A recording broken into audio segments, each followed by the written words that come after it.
হযরতে জুনায়েদ বাগদাদী রহমতুল্লাহ আলাইহি লেখেন, আমাদের বাগদাদ এলাকার মধ্যে দিজলা নদীর পারে একটা মাদ্রাসা ছিল। বাগদাদের দিজলার পারে একটা মাদ্রাসা, 300-400 ছাত্র, হেফজখানা মাদ্রাসা। এখানে তাহফিজুল কোরআন হয়, কোরআনকে মুখস্থ করানো হয়। জুনায়েদ বাগদাদীর নিজের হাতের লেখা আমি পড়ছি, আল্লাহু আকবার। তিনি বলে, আমাদের এই মাদ্রাসার একটা ছেলে উস্তাদের ওজুর পানি আনতো সব সময়। আর একদিন ফজরের ওজুর পানি আনতে গেছে, স্লিপ কায়ে পড়ে নদীতে পড়ে মারা গেছে। এখন ছেলে তো পানি নিয়ে আসেই না। এখন জুনায়েদ বাগদাদী বলে, উস্তাদ গেছে নদীর ঘাটে, যায় দেখে বদনা পড়ে আছে, ছেলের কোনো হদিস নেই। আল্লাহু আকবার। তখন তিনি বুঝতে পারলেন হয়তো অ্যাক্সিডেন্ট, ছেলেটা স্লিপ কায়ে পড়ে দিজলার স্রোতধার নদীতে পড়ছে, তাকে বাসায় নিয়ে গেছে। উস্তাদ অন্য ব্যবস্থা উজু করে এসে নামাজ টামাজ পড়াইলেন। বিকালবেলায় চিন্তা করলেন, এই ছেলের মা তো আসবে বিকালে, কোনোদিন একটু নাস্তা নিয়ে আসে, একটা ডিম সিদ্ধ করে নিয়ে আসে, কোনোদিন নুডলস পাকায় নিয়ে আসে। মা তো তার একমাত্র সন্তান, বিকালে তো পাগলি আসবে, আমি কি জবাব দিব? উস্তাদে টেনশনে পড়ে গেছে, হযরতে সররে শক্তির দরবারে গেছে। সররে শক্তি হলো জুনায়েদ বাগদাদীর পীর, ওই জামানার সবচেয়ে শ্রেষ্ঠ বুজুর্গ। সররে শক্তির দরবারে যায়, হুজুর, আমার একটা ছাত্র আমার ওজুর পানি আনতে গিয়ে অ্যাক্সিডেন্ট মারা গেছে, এখন তার মা আসবে বিকালে, আমি তাকে কি জবাব দিব? সররে শক্তি কয়, তাহলে মহিলাকে ডাকো, আমি বলে দিই। মহিলাকে ডাকাইছে, মহিলা আসছে। সররে শক্তি ডাক দেখো, মা তোমার সন্তান কয়জন? কয় একজন। তোমার স্বামী কি কাজ করে? স্বামী আমার মারা গেছে। আমার স্বামী নাই, আমি বিধবা নারী। 5 বছর আগে আমার স্বামী মারা যায়, একমাত্র সন্তান আমার, আর কোনো ছেলে মেয়ে নাই। মাদ্রাসায় দিলা কেন? কয় নূরের টুপি নিজেও পরাবে, আমাকেও পরাবে, বাবাকেও পরাবে, এই জন্য তাকে আমি এখানে পাঠাইছি। সররে শক্তি ডাক দিয়ে কয়, মা একটা মাত্র ছেলেকে জেনারেল লাইনে না পড়ায়া হাফেজ কেন বানাইলা? কয় আমার আশা একটা নূরের টুপি নিজেও পরবে, আমাকেও পরাবে। সররে শক্তি কয়, মাম তোমার নিয়ত আল্লাহ কবুল করে ফেলছে, তোমার নিয়ত আল্লাহ কবুল করছে। জোরে কয় আলহামদুলিল্লাহ। মহিলা কয়, আলহামদুলিল্লাহ হুজুর, আমার নিয়ত আল্লাহ কবুল করছে। আপনি জানেন কেমনে? আপনার ছেলে উস্তাদের ওজুর পানি আনতে গিয়ে মারা গেছে। পানিতে ডুবে যারা মারা যায় এরা শহীদ, তুমি শহীদের মা হয়ে জান্নাতে যাইবা। সুবহানাল্লাহ। যখন এই কথা বলল, সাথে সাথে মহিলা আলহামদুলিল্লাহ কয়ে বলতেছে, বাবা আমি নদীর ঘাট কানা দেখতে চাই, যেখান থেকে আমার ছেলে ওজুর পানি আনতো, আমার আর কোনো আশা নাই। আমারে নদীর ওই ঘাটে নিয়ে যাও, যেখান থেকে আমার আব্দুর রহমান উস্তাদের জন্য 5 ওয়াক্ত ওজুর পানি আনতো। সররে শক্তি বলে, আমি তারে নিয়ে গেলাম নদীর ঘাটে। জুনায়েদ বাগদাদী কো, আমিও ছিলাম হুজুরের সঙ্গে, ওই মাওলানা সাহেবও ছিল। ওজুর পানি আনতে যখন নদীর ঘাটে গেলাম, যাওয়ার পরে বলতেছে, মা এই ঘাট দিয়ে তোমার ছেলে আমার জন্য ওজুর পানি নিত। আজকে ভাগ্যের কি পরিহাস, সকালবেলায় কুয়াশা ঢাকা আমাবস্যার অন্ধকারের মধ্যে তোমার ছেলে বদনা নিয়ে আসছে। বদনাটা এখানে পড়েছিল, তোমার ছেলে আর বাড়িতে ফিরে যায় নাই। মহিলাটা দেখো, হুজুর আমার কোনো আপত্তি নাই, আমাকে একটু সুযোগ দেন, আমি আল্লাহর সঙ্গে কথা বলি। আল্লাহর বান্দি বড় বুজুর্গ ছিল। কই ঠিক আছে বলেন। মহিলা আসমানের দিকে তাকায়, আল্লাহ আমার আব্দুর রহমানকে তুমি কোথায় লুকিয়ে রাখছো? আমার আব্দুর রহমান কলিজার টুকরা আব্দুর রহমান, বাবা তুমি কোথায়? তুমি কোথায় আছো? আমি মাকে একবার মা কয়ে ডাক দাও। পানির নিচ থেকে আওয়াজ আসতেছে, মা মা আমি আসি, আমি পানির তল দেশে বসে রইছি। আল্লাহু আকবার। ছেলেটা যখন মা কয়ে ডাক দিছে, পানির নিচ থেকে আওয়াজ আসতেছে। জুনায়েদ কয়, ওই মহিলা টাস করে লাফ দিয়ে পানিতে ঢুকছে। কিছুক্ষণ পরে নিজের তাজা সন্তান, জিন্দা সন্তান নিয়ে পানির উপরে বসে গেছে। আল্লাহু আকবার। আমরা তারে মা সন্তান উঠাইলাম। জুনায়েদ কয়, আমি অবাক হয়ে গেলাম, এই সারাটা দিন পানির নিচে ছেলেটা কেমনে জিন্দা ছিল। পানির নিচে 1 মিনিটও অক্সিজেন পাওয়া যায় না, 1 মিনিটও নিঃশ্বাস রাখা যায় না, মানুষ মারা যায় পানি খেয়ে। কিন্তু আব্দুর রহমান সকালে ফজরের ওজুর পানি আনতে গেছে, আর এখন আসরের সময় এই 10-11 ঘন্টা পানির নিচে কেমনে ছিল এটা বুঝি নাই। জুনায়েদ বাগদাদী বলে, আমি সররে শক্তিকে বললাম, হুজুর 12 বছর পর্যন্ত আপনার কাছে মুরিদ হইছি, আমি এই বাগদাদের শ্রেষ্ঠ কুস্তি খেলোয়াড় ছিলাম, কুস্তি খেলাকে লাথি মাইরা আপনার কাছে মুরিদ হয়ে দরবেশির পথে হাঁটি আমি। কিন্তু এমন কুদরতের কারিশমা জীবনেও দেখি নাই। এই ছেলেটা 11 ঘন্টা কেমনে পানির নিচে ছিল অক্সিজেন ছাড়া, এটার জবাব দিতে হবে, নতুবা আমি আপনার মুরিদ আর থাকবো না। আল্লাহু আকবার। সাররে শক্তি ডাক দেখো জুনায়েদ, এটা আশ্চর্য কোনো ঘটনা নয়। আল্লাহ নবী 1000 বছর আগেই বলে গিয়েছেন, তালেবেল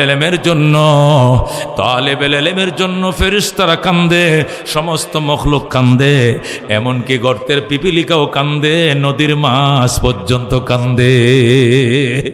এই জন্য দুস্থ বলতেছিলাম, এই এলেম শিক্ষা করার জন্য, এই মর্যাদার এলেম আর সাহাবায়ে কেরাম যেন অর্জন করতে পারে, এই জন্য নবীজি মক্কা শরীফ সাহাবায়ে কেরামকে নিয়ে বসলেন, হেরেম শরীফের মধ্যে বৈশা বললেন, সাহাবায়ে কেরাম আমি তোমাদের থেকে একটু জায়গা চাই, আমি একটা মাদ্রাসা বানাবো, একটু জায়গা দিবানি। আমি কি বানাবো? মাদ্রাসা বানাবো। আমি একটু মাদ্রাসা বানাবো, আলেম তৈরি করার জন্য একটু জায়গা দিবানি। আল্লাহু আকবার। হযরতে যায়েদ ইবনে আরকাম রাদিয়াল্লাহু তাআলা আনহু উনি লাফ দিয়ে দাঁড়াইলেন, বলেন আল্লাহু আকবার।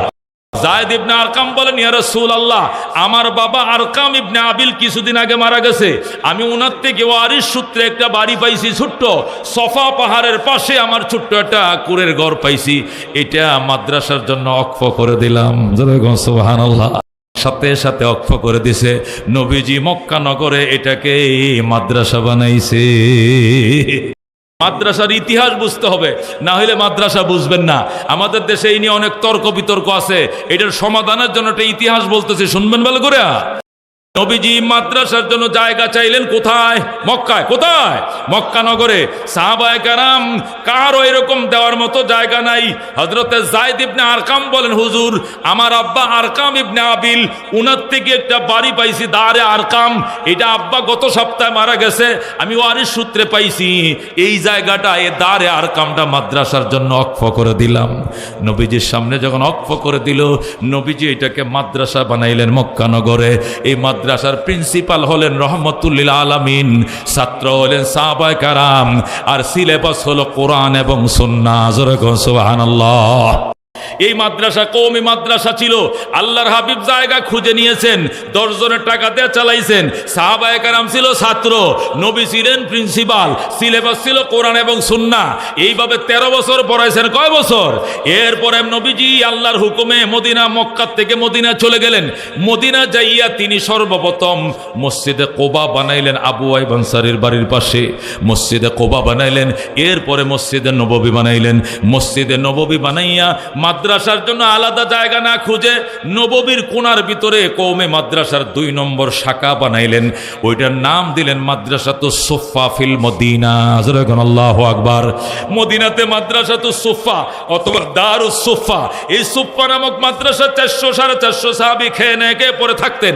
এই নবীর হাতের 2টা মাদ্রাসা। কয়টা মাদ্রাসা? প্রথমটা দারে আরকামে মক্কায়, দ্বিতীয়টা মসজিদে নববীতে মদিনায়।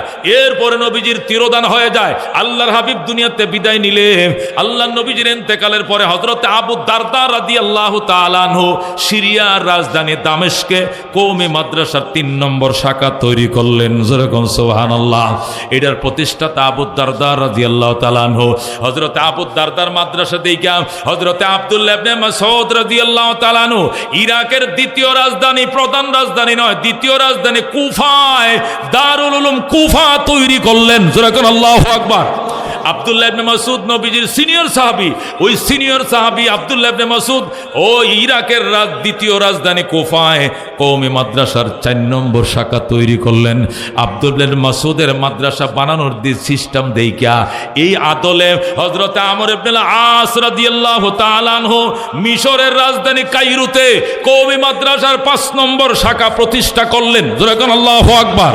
এই আরব দেশে একটার পর একটা মাদ্রাসা প্রতিষ্ঠা হতে হতে আজমের মধ্যে মাদ্রাসার প্রভাব পড়ল। আফগানিস্তানের মধ্যে সুলতান মাহমুদ গজনবী রহমতুল্লাহ আলাইহি তিনিও কওমি মাদ্রাসা প্রতিষ্ঠা করলেন। আজ হযরতে সুলতান মাহমুদের দেখা দেখি ইরাকের বাদশাহ নেজামুল মুলুক ইরাকের রাজধানী বাগদাদে কওমি মাদ্রাসার 7 নম্বর শাখা প্রতিষ্ঠা করলেন। নাম দিলেন মাদ্রাসায়ে নিজামিয়া। যেরকম আল্লাহু আকবার। এই মাদ্রাসা নিজামিয়া এত কবুল করছে আল্লাহ ইরাকে, এই মাদ্রাসার মধ্যে কোটি কোটি আলেম তৈরি হয়েছে মাদ্রাসা নিজামিয়ার ভিতরে। এর মধ্যে উল্লেখযোগ্য বড় বড় 3 জন আলেম ছিলেন। এর মধ্যে 1 নম্বর ছিলেন হুজ্জাতুল ইসলাম ইমাম গাজ্জালী রাহমাতুল্লাহ আলাইহি। সুবহানাল্লাহ। হুজ্জাতুল ইসলাম ইমাম গাজ্জালী ছিলেন ওই ইরাকের মাদ্রাসায় নিজামিয়ার 1 নম্বর ছাত্র। এরপরে পারস্য কবি শেখ সাদি, বিশ্বকবি পারস্য কবি শায়েখ মসলিউদ্দিন সিরাজি শেখ সাদি রহমতুল্লাহ আলাইহি, উনিও মাদ্রাসা নিজামিয়ার গর্বিত ছাত্র ছিলেন। 3 নম্বর বড় পীর বড় পীর বড় পীর ও দুস্থ বড় পীর গাউসুল আজম শায়েখ মহিউদ্দিন আব্দুল কাদের জিলানী রহমতুল্লাহ আলাইহি, উনিও মাদ্রাসা নিজামিয়ার ছাত্র ছিলেন। যেরকম আল্লাহু আকবার। মাদ্রাসা নিজামিয়া 3টে ছাত্র বের করে মাদ্রাসা ধন্য হয়েছে। যেরকম আল্লাহু আকবার। এছাড়া হাজার হাজার আলেম হয়েছে মাদ্রাসা নিজামিয়া। এই জন্য কওমি মাদ্রাসাগুলোকে দরসে নিজামির মাদ্রাসা বলা হয়। অনেক জায়গায় মাদ্রাসা নিজামিয়া করে নাম রাখে। কথা কোন ঠিক কিনা? আল্লাহু আকবার। ও দুস্থ, এরপরে এখান থেকে মাদ্রাসা চলে আসে দিল্লিতে। সুলতান সালাউদ্দিন ঘুরি রহমতুল্লাহ আলাইহি আজমির শরীফে কওমি মাদ্রাসা শাখা প্রতিষ্ঠা করেন। সুলতান শামসুদ্দিন আলতামাস রহমতুল্লাহ আলাইহি দিল্লিতে দারুল উলুম দিল্লি মাদ্রাসা প্রতিষ্ঠা করেন। এরপরে মুঘলরা বঙ্গপ্রদেশের মধ্যে একের পর এক মাদ্রাসা বানাইতে শুরু করলেন। বাংলা ভাষায় কথা বলে 4টে প্রদেশ, বাংলাদেশ, কলকাতা, আসাম, উড়িষ্যা। বাংলাদেশ, কলকাতা, আসাম, উড়িষ্যা যে 4টে প্রদেশ বাংলায় কথা বলে, এই 4টে প্রদেশ যেটাকে একসাথে বঙ্গপ্রদেশ বলা হতো, এই বঙ্গপ্রদেশের মধ্যে 80,000 কওমি মাদ্রাসা প্রতিষ্ঠা করেন। যেরকম আল্লাহু আকবার। ওই আরবের মাদ্রাসাগুলো দেইখা, আজমের মাদ্রাসা দেইখা, ইরাকের মাদ্রাসা, সুলতান মাহমুদ গজনবীর মাদ্রাসা দেখে আমাদের মুঘল রাজারা, মুসলিম রাজারা শুধু ভারতবর্ষের মধ্যে বঙ্গপ্রদেশের মধ্যে 80,000 মাদ্রাসা প্রতিষ্ঠা করেন। এইভাবে মাদ্রাসা, প্রত্যেকটা মাদ্রাসা পরিচালনার জন্য 100 বিঘা 200 বিঘা সম্পত্তি, 500 বিঘা সম্পত্তি দিয়েছেন, যাতে সম্পদের টাকা দিয়ে মাদ্রাসা চলতে পারে। এইভাবে মাদ্রাসা চলছে। চলতে চলতে চলতে 1700 খ্রিস্টাব্দ শুরু হলো। 1701 খ্রিস্টাব্দ যখন শুরু হলো, তখন ব্রিটিশ বিনিয়া লাল কুত্তার দলেরা এরা দেখছে ওই মদিনার ইসলাম চলে আসছে বাগদাদে, বাগদাদের ইসলাম চলে গেছে দিল্লিতে, দিল্লির ইসলাম এখন বঙ্গপ্রদেশে। মাথা খারাপ হয়ে গেছে ওই লাল কুত্তার দল ইহুদিদের। এই জন্য ইহুদিরা বাদশাহ শাহজাহান তখন ক্ষমতায়, বাদশাহ শাহজাহানের কাছে আইসে বলতে, শাহজাহান আপনার দেশে শ্রমিক আছে অনেক, খালি জায়গা আছে অনেক, ভারতবর্ষে ফাঁকা জায়গা আছে অনেক, হাওর আছে, বিল আছে অনেক, দানের জমি আছে অনেক, শ্রমিক আছে অনেক, অল্প বেতনে শ্রমিক পাওয়া যাবে। আমরা আপনার দেশে আসতেছি ইস্ট ইন্ডিয়ান কোম্পানির নামে। আমরা বড় বড় মিল ইন্ডাস্ট্রিজ খুলবো, আমরা বড় বড় ফ্যাক্টরি তৈরি করব। আমরা আপনাদের ছেলেরা, এদেশের ছেলেরা আমাদের মিল ইন্ডাস্ট্রিতে চাকরি করবে, আর বাড়িতে দেশে বসে লন্ডনের পাউন্ড অর্জন করবে। এই জন্য আপনি অনুমতি দেন। যেই মাত্র প্রস্তাব দিল ইস্ট ইন্ডিয়ান কোম্পানি আইসে কার কাছে? বাদশাহ শাহজাহানের কাছে। সাথে সাথে শাহজাহান কয় ওকে, আমি পারমিশন দিয়ে দিলাম। তখন লক্ষ লক্ষ উলামায়ে কেরাম রাজপথে মিছিল করেছে। ইস্ট ইন্ডিয়ান কোম্পানি ভারতবর্ষে মেনে নেব না, হবে না, দেব না। ইস্ট ইন্ডিয়ান কোম্পানিকে দেশে ব্যবসা করতে দেওয়া হবে না, মিল ফ্যাক্টরি বানাইতে দেওয়া হবে না।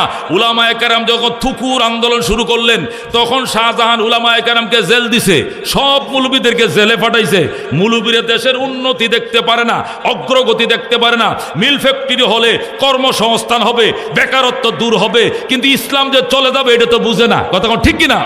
শাহজাহানকে বুঝাইছে, শাহজাহান সাহেব মিল ইন্ডাস্ট্রি তৈরি হলে আপনাদের দেশে বেকারত্ব দূর হবে, হাজার হাজার মানুষের কর্মসংস্থান হবে, আর দেশ উন্নত হবে। এই দেশে বসে আপনারা লন্ডনের পাউন্ড অর্জন করবেন। এটি শূন্য শাহজাহান রাজি হয়ে গেছে, মুলবিরা তো রাজি হয় নাই। উলামায়ে কেরাম বসে ফাঁসির দড়িতে ঝুলবো, তবু ইস্ট ইন্ডিয়ান কোম্পানিকে দেশে আসতে দিব না, দিব না, দিব না। আল্লাহু আকবার। যখন প্রতিবাদ শুরু করলো, শাহজাহান মিছিল থেকে উলামায়ে কেরামকে অ্যারেস্ট করলো, হাজার হাজার উলামায়ে কেরাম অ্যারেস্ট করলো, বিভিন্ন দ্বীপে পাঠাইলো, অন্ধকার কুষ্ঠে তাদেরকে বন্দি করলো, নির্যাতনের স্টিম রোলার চালাইলো। এরপরেও সেই ইস্ট ইন্ডিয়ান কোম্পানির পারমিশন দিল। ইস্ট ইন্ডিয়ান কোম্পানি এদেশে ফ্যাক্টরি তৈরি করছে, মিল কারখানা দিল্লিতে তৈরি করছে, কলকাতায় তৈরি করছে। করার পরে এখন আইসা কয় আমাদের মিল ইন্ডাস্ট্রি পাহারা দেওয়ার জন্য সোলজার লাগবে। বাদশাহ শাহজাহানকে অসুবিধে কি, সোলজার তো আমার আছে, আমার সৈনিকরা ইন্ডাস্ট্রি পাহারা দিবে। কয় না, আমাদের ইন্ডাস্ট্রি আমাদের সেনারা পাহারা দিবে, আপনাদের সেনা বিশ্বাস করা যায় না, এখানে মুসলমান আছে আমাদের বিরুদ্ধে মিছিল করতেছে, ওনাদের সেনারা আমাদের মিন ইন্ডাস্ট্রি আগুন দিয়ে ফুরিয়ে দিবে, এই জন্য আমাদের ইন্ডাস্ট্রি আমাদের সেনাদের পাহারা দিতে হবে। এই জন্য শাহজাহান কয় ঠিক আছে সেনা নিয়ে আসো। এই লক্ষ লক্ষ সেনা জাহাজে পরে রাত্রিবেলায় ইন্ডিয়ার দিল্লির গার্ডের মধ্যে লাগাইছে, হাজার হাজার লাখ লাখ সেনা আনছে। আর শাহজাহানকে বুঝাইছে অল্প 2000 সেনা আনছে 2 লাখ, বলছে 2000। রাতের অন্ধকারে তারা জাহাজ দিয়ে আইনে সেনা আইনা ভিতরে ঢুকাইছে। ঢুকাইয়া যখন দেখছে এত পরিমাণ সেনা যে শাহজাহানের সেনাকে পরাজিত করা যাবে, যুদ্ধ শুরু হয়ে গেছে। শাহজাহানকে, টিপু সুলতানকে, সমস্ত মোগলদেরকে পরাজিত করে তারা ক্ষমতায় বসে গেছে। যেরকম নাউজুবিল্লাহ। এখন মৌলবীরা কয় খবর কি ভাই সাহেব, খবর কি ভাই সাহেব, আগে কইছিলাম, আগে কি বলছিলাম, এই দেশে ইস্ট ইন্ডিয়ান কোম্পানি আইছে ব্যবসার জন্য নয়, 1 নম্বরে ক্ষমতা দখল করবে, ঠিক কিনা, 2 নম্বরে মসজিদগুলো ভেঙে দিবে, 3 নম্বর মাদ্রাসাগুলোকে ধ্বংস করবে, 4 নম্বর উলামায়ে কেরামকে গাছে গাছে ফাঁসিতে ঝুলাবে। কতক্ষণ ঠিক কিনা? উলামায়ে কেরাম যেটা বলছিল সেইটাই হইছে। কিছুদিনের ভিতরে ইস্ট ইন্ডিয়ান কোম্পানি ওলা চেহারা পাল্টায় ফেলছে। নাম দিয়েছিল ব্যবসা করতে আসছি, কিন্তু আইসা কয় এখন শাসন করতে আইসি। যেরকম নাউজুবিল্লাহ। এই যে ব্রিটিশ ক্ষমতায় চলে আসলো, ব্রিটিশ যখন ক্ষমতায় বসে গেছে, ক্ষমতা বসার সাথে সাথে মুঘলদেরকে, রাজাদেরকে জেলখানা বন্দি করেছে। আলেম ওলামা একটারও জামিন দেয় নাই, এইভাবে রাখছে। রাইকা কিছুদিনের ভিতরে এখন এলাকা এলাকা আসে, আইসা কয় আচ্ছা আপনাদের এলাকার মধ্যে মসজিদ কটা? এলাকার লোক বলছে আমাদের এলাকার 3টা মসজিদ। মন্দির কটা? মন্দির নাই। হিন্দু আছে না এখানে? 2-4 জন হিন্দু আছে। তাহলে 3টা মসজিদ, 2টা মসজিদ থাকবে, আরেকটা মসজিদ ভেঙ্গে মন্দির বানাও। যেরকম নাউজুবিল্লাহ। এই যে শুরু হয়ে গেছে, কারণ ওনারা হিন্দুরাও আছে, ওনাদেরকে তো পূজা অর্চনা করতে দিতে হবে। মুসলমান বলল ওনারা আলাদা মন্দির বানাক, কিন্তু মসজিদ ভেঙ্গে বানাইতে হবে কেন? কয় না এটা বৈষম্য হবে, এই জন্য ভেঙ্গেই বানাইতে হবে। কিছুই করার নাই, তারা মসজিদ ভেঙ্গে মন্দির বানাইছে। এখন মসজিদ কটা হইছে? 2টা। মন্দির কটা? একটা। 5 বছর গেছে, 5 বছর পরে আবার একজন জেনারেল আইছে, ব্রিটিশ জেনারেল। হিন্দুরা ওকে পড়াইয়া সুন্দর করে বুঝাইয়া নিয়ে আইছে। আসার পরে মসজিদ কটা এলাকায়? 2টা। মন্দির কটা? একটা। কয় হবে না, এটা বৈষম্য হয়, মসজিদও একটা মন্দিরও একটা। আরেকটা মসজিদ ভেঙ্গে ফেলছে। ভেঙ্গে হন মসজিদ কটা রইল? একটা, মন্দির একটা। মাদ্রাসা তো আগেই শেষ। কিছুদিন 5 বছর পরে আবার আছে। ওরা তো 200 বছর ছিল। কয়শো বছর ছিল? 5 বছর পর আবার আছে। আইসা বলতেছে এখানে মুসলমান বেশি না হিন্দু বেশি? মুসলিম হিন্দু সেম সেম, বরং হিন্দু একটু বেশি হইতে পারে। তাহলে এই এলাকায় মসজিদের দরকার নাই, শুধু মন্দির থাকবে। যেরকম নাউজুবিল্লাহ। 3 এলাকায় মিলে একটা মসজিদ থাকবে, আর প্রতি মহল্লা একটা মন্দির থাকবে। 3 মহল্লা মিলে একটা মসজিদ থাকবে। এইভাবে করতে করতে গ্রামাঞ্চল থেকে মসজিদ মন্দির সব ঘুরিয়ে দেয়, এবং মসজিদের নামে অক্ষীয় সম্পত্তিগুলো তারা বাজেয়াপ্ত করে ফেলে, এবং মাদ্রাসাগুলো তারা গরুর এবং ঘোড়ার প্রশিক্ষণাগার বানায়, ঘোড়া গরু বাঁধার ঘর বানায় মসজিদ মাদ্রাসাগুলোকে। একসাথে সমস্ত মসজিদ মাদ্রাসা যখন ঘুরিয়ে দেয়, তখন যে সমস্ত উলামায়ে কেরাম জেলে ছিল, জেলখানায় শহীদ হয়েছে অনেকে মুক্তি পাওয়ার পরে আবার আন্দোলন শুরু হলো, আমাদের মসজিদ আবার বানিয়ে দিতে হবে, আমাদের মাদ্রাসা আবার বানিয়ে দিতে হবে, নতুবা ব্রিটিশ বিরুদ্ধে আন্দোলন শুরু হবে। ব্রিটিশ কাদা আন্দোলন যখন চরম পর্যায়ে চলে গেছে, তখন সহ্য করতে না পেরে 1700 কততে আসছিল, 1 তারা আসছিল 1787 খ্রিস্টাব্দে। আন্দোলন সহ্য করতে না পেরে, হাক্কানি উলামায়ে কেরামের আন্দোলনের চাপ সইতে না পেরে 1787 খ্রিস্টাব্দে 86 বছর পরে কলকাতার মধ্যে তারা আলিয়া মাদ্রাসা বানিয়ে দিল। আর বলল 80,000 মাদ্রাসা ভেঙ্গেছি আমরা, লক্ষ লক্ষ মসজিদ ভেঙ্গেছি আমরা, এর বিনিময়ে আপনাদেরকে একটা বড় মাদ্রাসা বানিয়ে দিলাম। জমি কিনে দিয়েছে খ্রিস্টানরা, জায়গা কিনে দিয়েছে খ্রিস্টানরা, প্রিন্সিপালও খ্রিস্টান, বিল্ডিংও বানাইছে খ্রিস্টান, টিচারও খ্রিস্টান, বেতনও দেয় খ্রিস্টান। এটা কি মুসলমানের জন্য বানাইছে না মুসলমানের গোড়া কাটার লাগে বানাইছে? এটা কি ইসলাম জিন্দা করার জন্য বানাইছে মাদ্রাসা, না গোড়া কাটার জন্য? মুসলমানদের কোনো মাদ্রাসা খ্রিস্টান বানাইতে পারে না। কথা ঠিক কিনা? মুসলমান একটা মক্তব যদি বানায় আদমদিঘিতে, একটা মক্তব উদ্বোধন করে কোথায়? এই বগুড়া জেলার ভিতরে। ইব্রাহিম সাহেব দাওয়াত পাবে ছোট মানুষ হিসাবে, আর বড় মানুষ হিসাবে জামিলের বগুড়ার হুজুরের দাওয়াত পাবে। কথা ঠিক কিনা? এরারে দাওয়াত করে নিয়ে এলাকার মান্যগণ্য চেয়ারম্যান আলেম ওলামা নিয়ে পরে বলবে এখানে একটা মক্তব শুভ উদ্বোধন হচ্ছে। বগুড়া জামিলে আব্দুল সবুজ সাহেব হুজুর আইছে, 7 নম্বর হুজুর আইছে, আবুল কালাম আজাদ সাহেব আইছে, মুফতি ইব্রাহিম সাহেব আইছে, ঢাকারুট মাদ্রাসা হুজুর আইছে, উমুক মাদ্রাসা হুজুর আইছে, আইসা একটা মসজিদ উদ্বোধন, একটা মাদ্রাসা উদ্বোধন করবে। খ্রিস্টানরা মাদ্রাসা বানায়, খ্রিস্টানদের টাকা দিয়া, প্রিন্সিপালও খ্রিস্টান, একটানা 25 জন প্রিন্সিপাল খ্রিস্টান ছিল, যেরকম নাউজুবিল্লাহ। এটা কি মুসলমানদের মাদ্রাসা? তারা বানাইলো। বানানোর পরে উলামায়ে কেরাম বললেন, যে মাদ্রাসা খ্রিস্টানে বানায়, যে মাদ্রাসার প্রিন্সিপাল খ্রিস্টান, যে মাদ্রাসার বিল্ডিং তৈরি করে খ্রিস্টান, যে মাদ্রাসার সিলেবাস তৈরি করে খ্রিস্টান, যে মাদ্রাসা বেতন দেয় খ্রিস্টান, এটা মুসলমানদের মাদ্রাসা হবে না, আমরা এটা মানি না, মানি না। উলামায়ে কেরাম যখন বলল মানি না, তখন খ্রিস্টানরা বলল, বাবা কিছুদিন পরীক্ষামূলকভাবে দেখেন লেখাপড়া কেমন হয়, আমল আখলাক কেমন হয়, নামাজ রোজা কেমন হয়, দাড়ি দুড়ি কেমন হয়, একটু ধৈর্য ধারণ করেন, আমাদেরকে সময় দেন। আমরা বানাইলেও লেখাপড়া তো মুসলমান আলেম দিয়েই করাবো, আপনাদের মতো আলেম দিয়েই তো লেখাপড়া করাবো, ভালো মানুষ হবে, একটু ধৈর্য ধারণ করেন। এরপর উলামায়ে কেরাম আন্দোলন থামিয়ে দিলেন, ধৈর্য ধারণ করলেন। 1787-তে বানাইছে, 1866 পর্যন্ত অপেক্ষা করছে। 87 থেকে 1866 মানে 79 বছর। কয় বছর? 79 বছর পর্যন্ত অপেক্ষা করছে। দেখি কলকাতার রেজাল্টটা কি দাঁড়ায়, মুসলিম মনীষী তৈরি হয় কিনা, বিদগ্ধ আলেম তৈরি হয় কিনা। 79 বছরের রেজাল্ট হলো, অর্ধেকটি দাড়ি রাখে, অর্ধেকটি কাটে। এই মাদ্রাসার রেজাল্ট। অর্ধেকটি নমাজ পড়ে, অর্ধেকটি নমাজ পড়ে না, অর্ধেকটি খাড়ায় মুতে, অর্ধেকটি বইয়ে মুতে, অর্ধেকটি পাঞ্জাবি পরে, অর্ধেকটি কয় কলেজ আর আলিয়াতে একে ফ্যান শার্ট পরে। এই যখন রেজাল্ট তৈরি হলো, তখন মুসলমান বলল যে না, এখান থেকে তো আমাদের কাঙ্ক্ষিত ফলাফল পাচ্ছি না।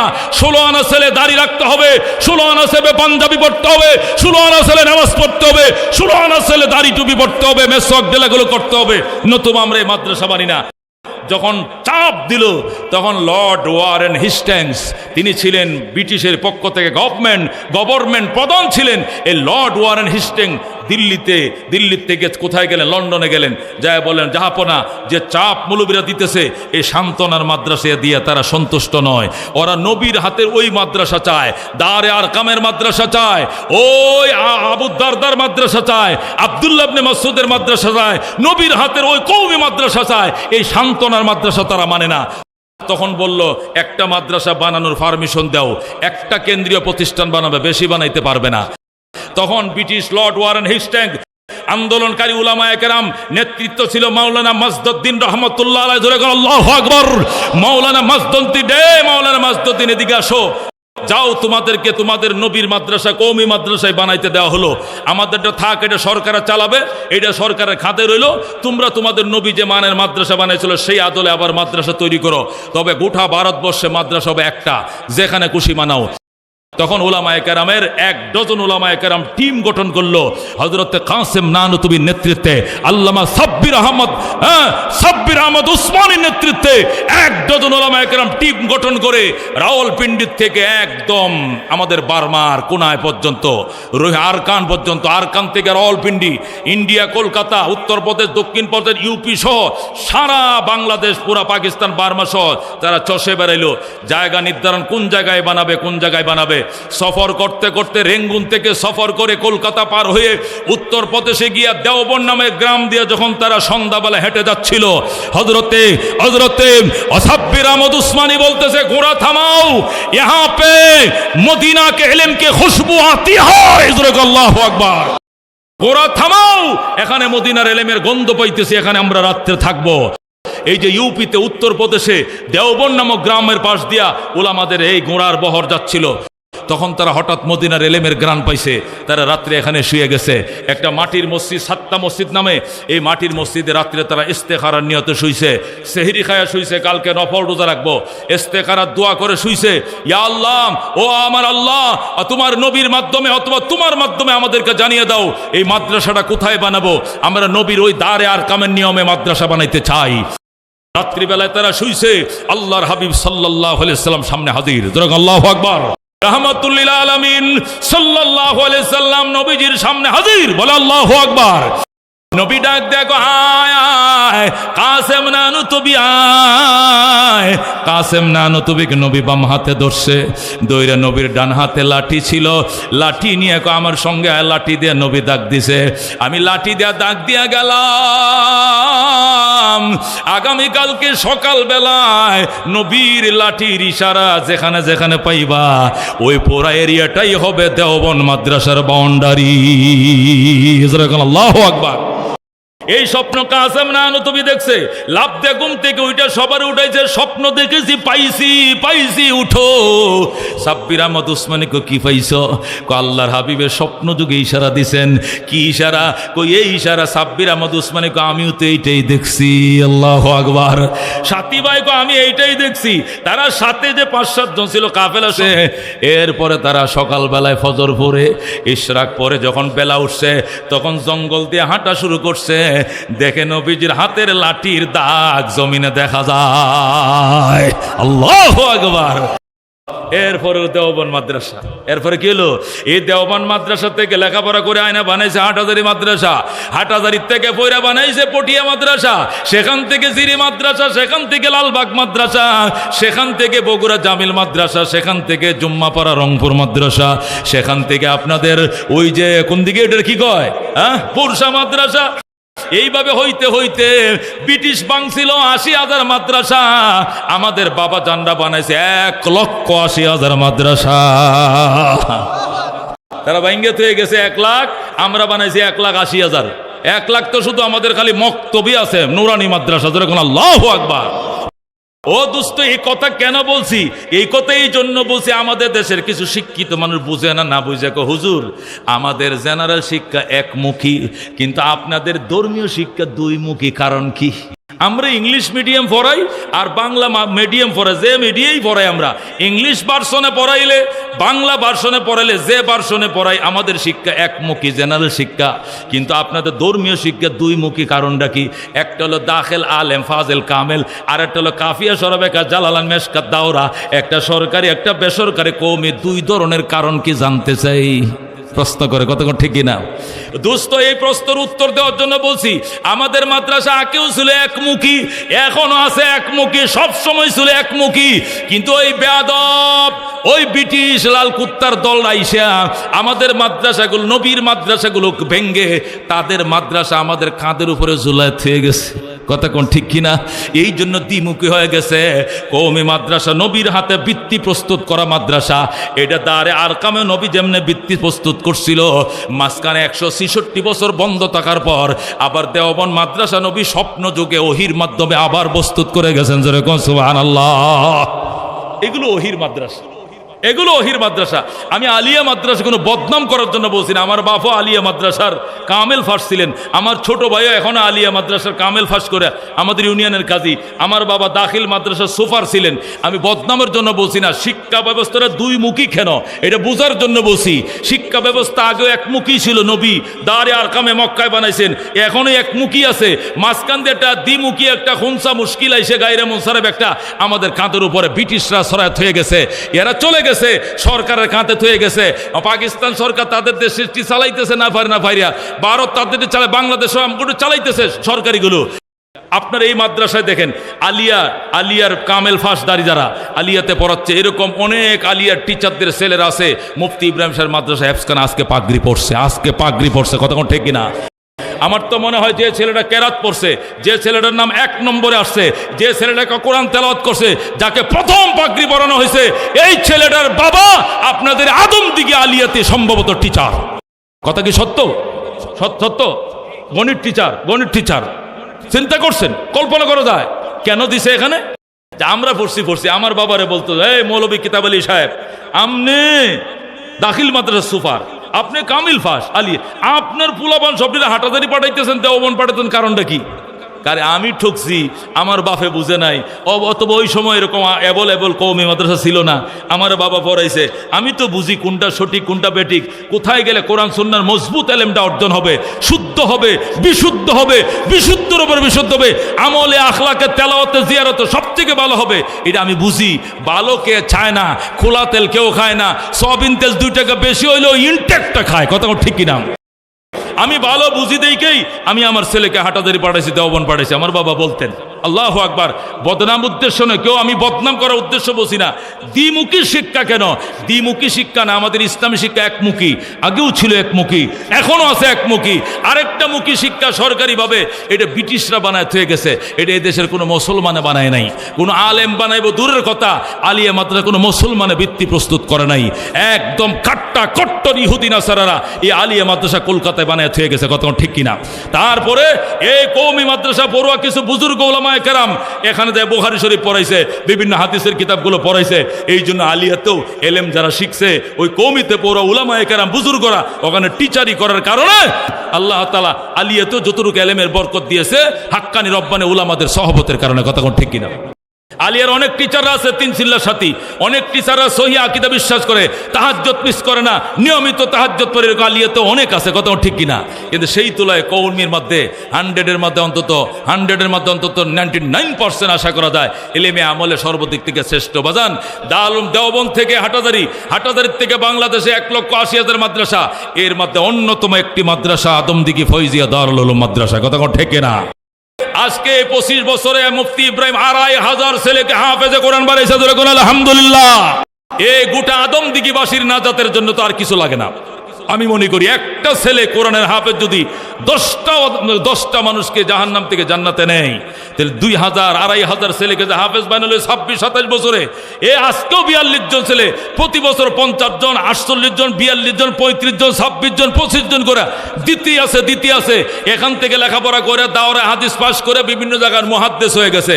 আদমদিঘি কওমিয়া মাদ্রাসা ছাত্র, বিভিন্ন মাদ্রাসা এখন মুহাদ্দিস, মসজিদের ইমাম, খতিব, ঢাকায় কর্মরত।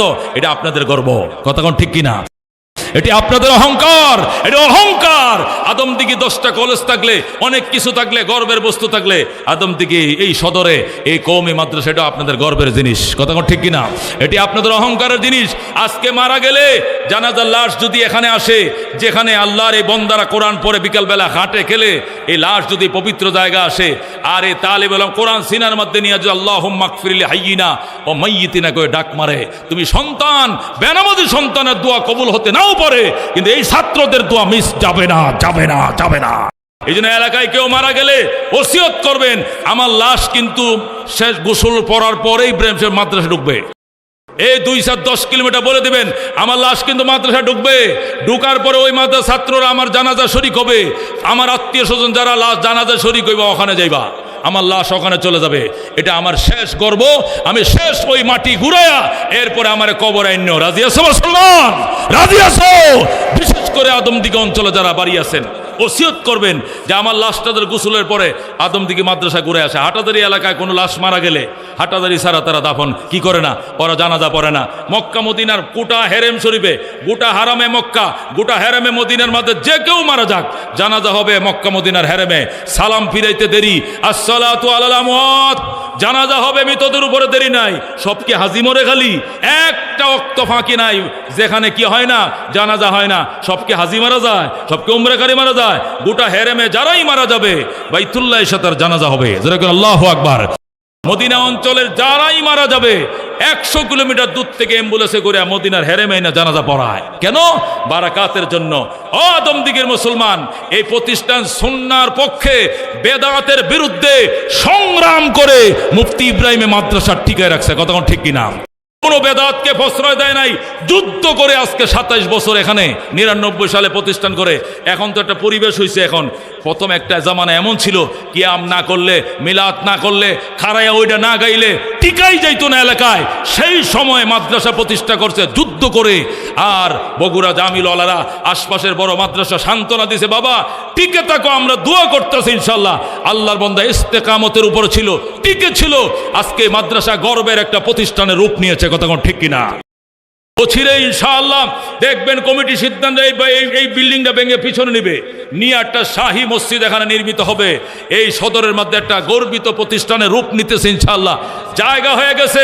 মুফতি সাহেবের প্ল্যান 24 ঘন্টা একটাই, এই পাহারাদার পাগলামি শুধু আছে কি 24 ঘন্টা তার নেশা, এটাকে কেমনে শীর্ষস্থান অর্জন করা যায় এলাকার জন্য। এই জন্য আপনাদের সহযোগিতা দরকার আছে না নেই? আল্লাহু আকবার। এই যে হাফেজ কোরআন 42টা হাফেজ হয়েছে, এটির নাজাতের উসিলা খালি ইব্রাহিম সাহেবের জন্য হবে না, আপনাদের জন্য হবে। আপনাদের জন্য হবে, গোটা এলাকাবাসীর জন্য হবে। কথা বল ঠিক কিনা? رزينا قسمة الجبار فينا لنا علم وللأعداء مال فإن المال لا يفنى عن قريب وإن العلم يبقى لا يزال لقد زان البلاد ومن عليها إمام المسلمين أبو حنيفة فما في المشرقين له نذير ولا في المغربين ولا بكفر مرحبا। প্রিয় শ্রোতা, প্লেলিস্ট থেকে ক্লিয়ার সাউন্ডে আরও শুনতে পারবেন আপনার প্রিয় বক্তার সেরা অডিও ওয়াজ। প্রতি রাতে ঘুমানোর সময় কিংবা দিনের শুরু হোক ইসলামিক লাইফ অডিও চ্যানেলের ওয়াজ মাহফিল শুনে। চ্যানেলটি সাবস্ক্রাইব করে আমাদের সাথেই থাকুন। ভালো থাকুন, সুস্থ থাকুন। আসসালামু আলাইকুম।